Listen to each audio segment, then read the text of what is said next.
உலகத்தின் மிகச்சிறந்த அம்சம் எது, வடிவம் எது, அமைப்பு எது அப்படின்னு இணையதளத்தில் ஒரு போட்டி நடத்தினாங்க. உலகத்தில் எந்த நாட்டில் இருக்கிற யார் வேணும்னாலும் பதில் அனுப்பலாம். இப்போ நிறைய பதில் வந்து சேர்ந்தது. அந்த அமைப்பு ஒரு நாள் முடிவை வெளியிட்டாங்க. உலகத்தின் மிகச்சிறந்த அம்சம் என்கிற கேள்வியில் அந்த அமைப்பு வெளியிட்ட பதிலில் 2வது இடம் எதுக்கு தெரியுமா? எதுக்கு தெரியுமா? நாமெல்லாம் நம் மனம் தூய்மை அடைய வேண்டும் என்பதற்காக நடைபாதையா போய் வேண்டி விரும்பி மாலை அணிஞ்சு விரதம் இருந்து போய் இறைவனை தரிசிக்கிறோம்ல, இறைவன் குடியிருக்கிற அந்த ஆலயத்திற்கு 2வது பரிசு. உலகத்தின் சிறந்த அம்சம் என்கிற கேள்விக்கு உலகத்தின் சிறந்த அம்சம் ஆலயம்தான் அப்படின்னு 2வது பரிசு. அப்போ முதல் பரிசு எதுக்கு? அப்படித்தானே உங்க எல்லாரும் மனசுலையும் ஒரு கேள்வி வருது. முதல் பரிசு எதுக்கு தெரியுமாங்க? இறைவன் குடியிருக்கிற கோவிலுக்கு 2வது பரிசு. மனிதர்கள் நாம குடியிருக்கிற குடும்பத்துக்கு முதல் பரிசு கொடுத்தாங்க. உடனே எல்லாரும் கேட்டாங்க, அது எப்படி? அது எப்படி?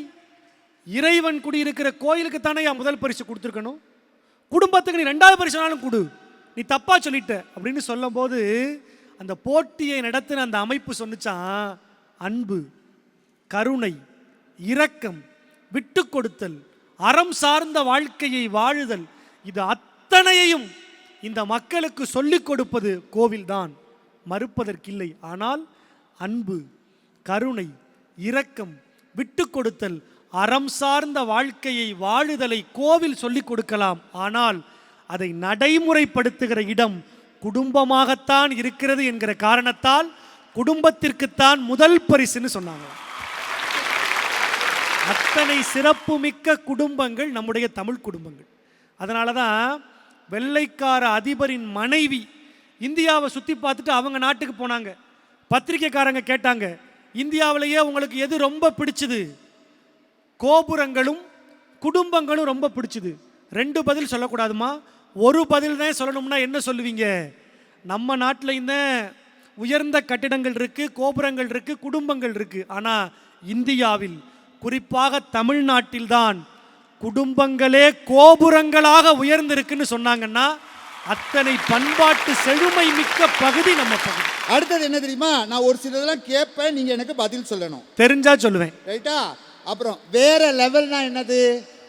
வேற லெவல்னா அப்படி சூப்பரா இருக்கு அப்படின்னு அர்த்தம். நீங்களே கொஞ்சம் வேற லெவலாக தான் அதை பதில் சொல்றீங்கன்னு அர்த்தம். அடுத்தது வரக்கூடிய நந்தினி சொல்லும், வெஜ்ஜு செய்வோம்னு சொல்லும். எந்த ஒரு லாங்குவேஜா இது? இல்ல, வெஜ்ஜு தான் செய்வோம்னு சொல்லியிருக்காங்க மத்தியானத்துக்கு. அது வெஜ் இல்ல, வெஜ்ஜு செய்வோன்னு. அடுத்தது சொல்லவா? எனக்கு என்ன சந்தோஷம் தெரியுங்களா?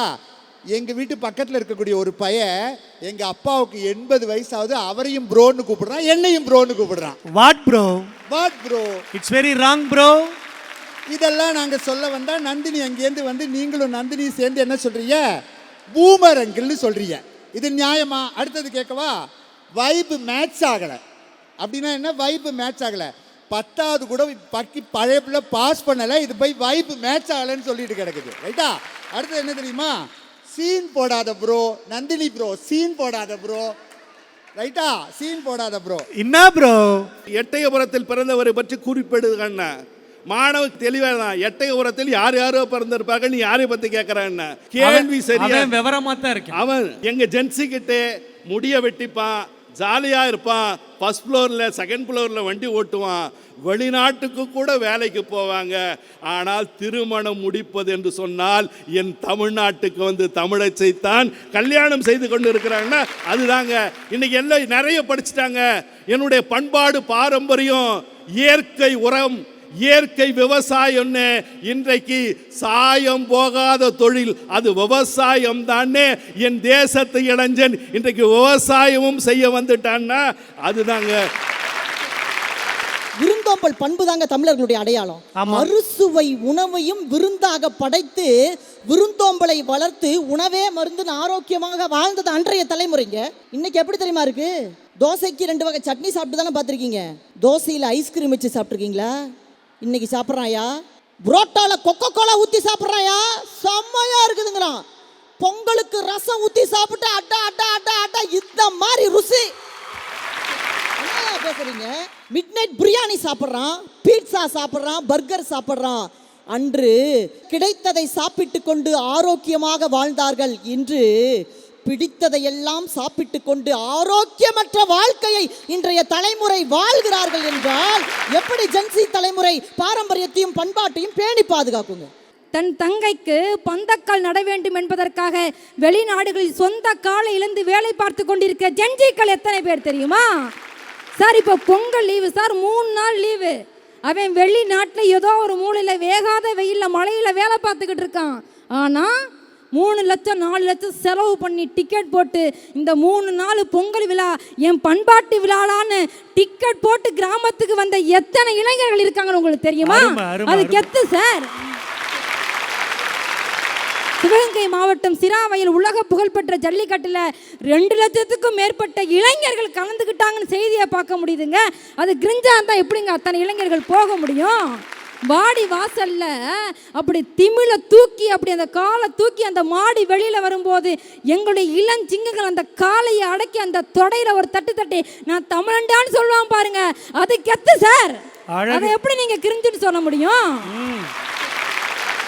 என் வீட்டை விட்டு வெளியே வந்தால் போதும், என் மாமியார் ஓடி வரும், எதுக்கு ஏதாவது வருதான்னு பார்த்து. இப்படிதான் போன மாதம் வந்து ஒரு பூனை குறுக்க போயிடுச்சு. எப்பா எப்பா எப்பா நில்லுப்பா நில்லுப்பா, பூனை குறுக்க போது வெளியே போகாதட்டாங்க. சரி மாமியார் ஏதோ சொல்லுது, நானும் கேட்டு வெளியே போனேன். ஆனால் ஒன்றும் ஆகலை. அடுத்து இன்னொரு நாள் அதே மாதிரி ஒரு பூனை வெளியே போச்சு. எப்பா போன வாரம் மாதிரி வெள்ளை பூனை, இந்த வாரம் கருப்பு பூனை, பார்த்து போப்பா ஏதாவது ஆயிரம் போதுச்சு. பூனை எதுவுமே ஆகலை.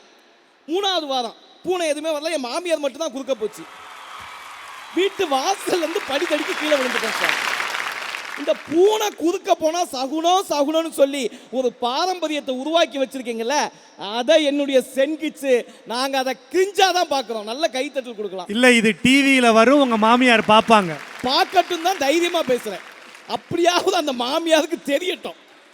ஏன் இங்கே பேசுகிறேன், நேரில் பேச எனக்கு தெம்பு இல்லை.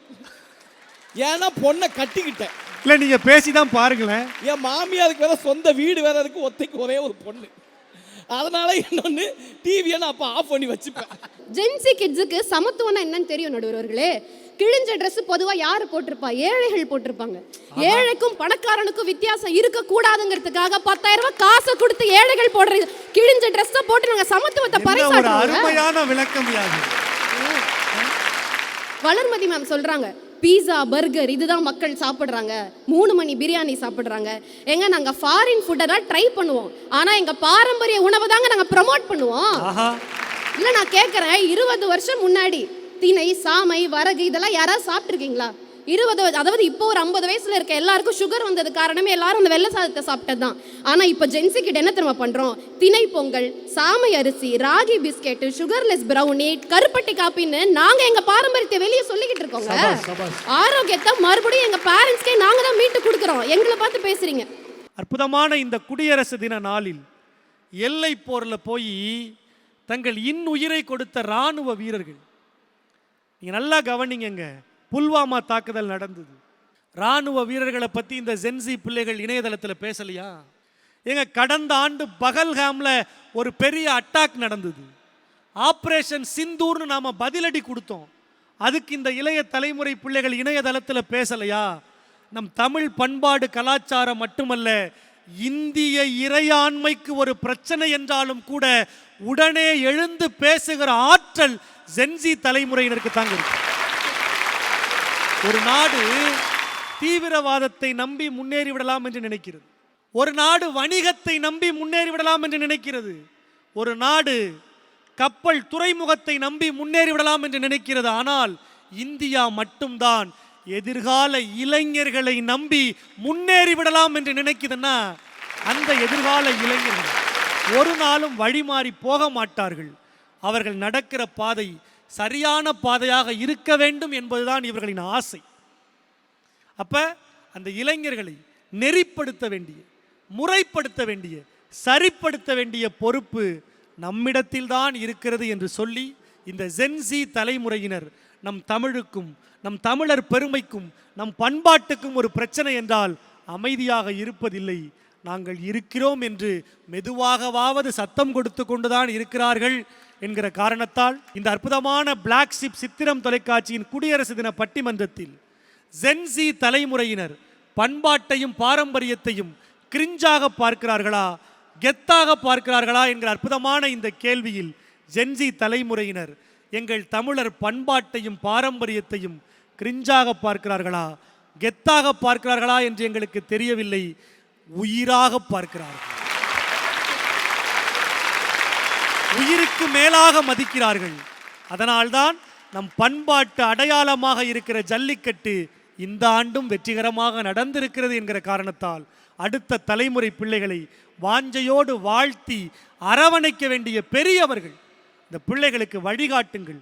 உங்கள் அனுபவம்தான் அந்த பிள்ளைகளின் நாளைய வாழ்க்கையாகவே மாறப்போகிறது என்றால் பண்பாடும் பாரம்பரியமும் அதேதான்.